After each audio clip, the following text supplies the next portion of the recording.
So today we'll talk about Miele vacuum cleaners and the way you can repair them, what can go wrong with them.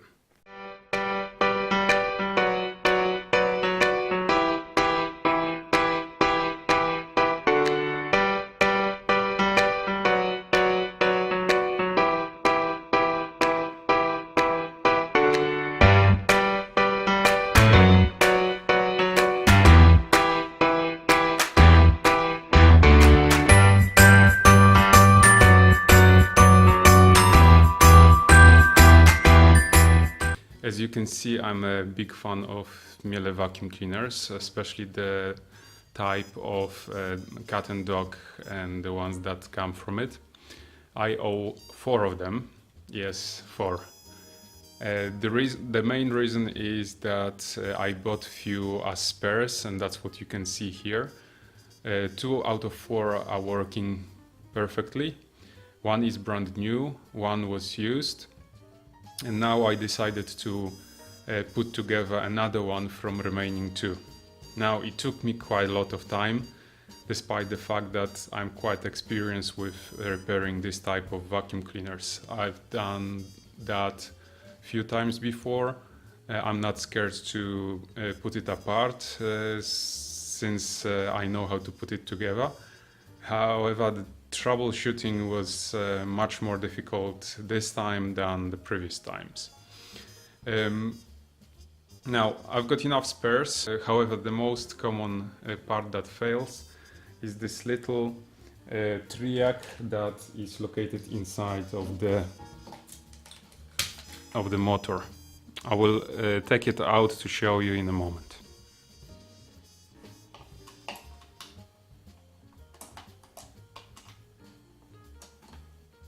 So for most of the disassembly and assembly of this type of vacuum cleaners, you require only one tool, which is this Torx 20 key. In this case by Vera. You know how much I like them. However, if you want to put it apart completely, you will require a few more tools, and you can see some of them in that section. Including some sockets and wrenches. Hammer will be useful for removing this motor cover. The wrench is to remove the fan. And for troubleshooting and soldering, you require a multimeter and obviously solder station. So once the motor is open, and for that you just need to unscrew 4 Torx screws. Okay, this is what you see inside. So 2 carbon brushes, but the most important part is this section,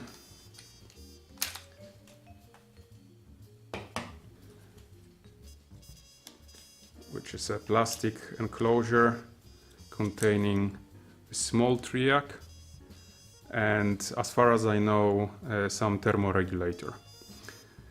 Most of the time this is what fails, and the easiest way to check it is to check the resistance of different pins. As far as I remember, the values should be around between 80 in between 2 pins and 40 between the remaining 2, but that may differ, so don't rely on that. You can buy this for a few pounds, a few dollars, and most of the time this is all you need to do. So replace this triac to repair your vacuum cleaner. So it costs you literally a few pounds or few dollars. Well, replacing electric motor is as expensive as buying a new vacuum cleaner, so it's not worth it. In this case though, that was not the only problem with the vacuum cleaner. I replaced the triac straight away, inserted this capsule, this cartridge back into the motor, assembled it, put it back together, and it still kept failing, it didn't work. So I started looking at the cord, which is this piece of, well, the cord and the rest of the circuit. So I first started checking that the voltage is there just next to on the other end of the cord, to check if the socket is fine, if the wire is fine. That worked. I checked it on the other side, it was still fine. I checked it next to the socket that connects the switch and the circuit board. It was there. However, when I checked at this socket this plug that is connected directly to the motor, the voltage wasn't sufficient. So I started looking at this piece that contains the switch and the circuit board. From experience, I know that usually doesn't fail. Yes, you can have a look at the capacitor to just make sure that it didn't blow up, but usually this is fine. So I looked at the switch. The great thing about Miele vacuum cleaners, and probably not only vacuum cleaners, is that almost every part can be put apart. Normally in low quality equipment, as you perfectly know, you have to chuck away the whole the whole part and replace it with a new one. Now, sometimes that's quick, because if you have the part, you just replace it and you know that it should be working. But you know, finding it, waiting for it to come, or go to a shop and finding that specific part is extremely difficult. The cool stuff about Miele equipment is that even parts like switches can be put apart, like this one here, and can be analyzed. In this case, I've noticed that there is a little bit of patina on the copper connections, so I scratched it off from this section here, from this section here. I put it together. I'll try doing it now. Okay, and I connected it back to the main cord. I switched on the switch, and I checked with multimeter the output just before the motor, and the voltage was finally there. So I knew that was one of the issues. But while I was checking the circuit board, I noticed that this part of the switch that connects it to the cord, this one here, has this quite massive, I believe this is also capacitor, and it was a little bit wobbly. So I looked at the other side, and I've noticed that one of the pins is not soldered at all. So I soldered that to make sure that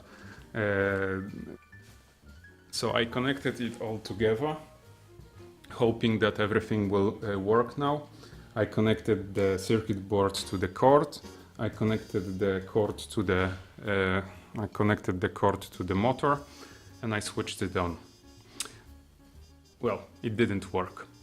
So the next thing I double checked was this section here. Let me take it out again. Hopefully I won't damage it while filming it. So you've noticed that this section here is very simple. It has two electrical parts, that triac and what I believe is some thermoregulator or thermoprotection. So I looked at the thermoprotection part, and I've noticed that, checking it with multimeter, that there is no continuity between these two pins. I desoldered it, and then I was sure that what was wrong with it. One of the pins was not connected at all. It was broken. So this part here was soldered, but just underneath it wasn't connected. Now there is a chance that because of that, or because of that situation appearing slowly, so that connection being intermittent, my triac was failing multiple times, because this is the, I believe, third one that I'm installing in this vacuum cleaner.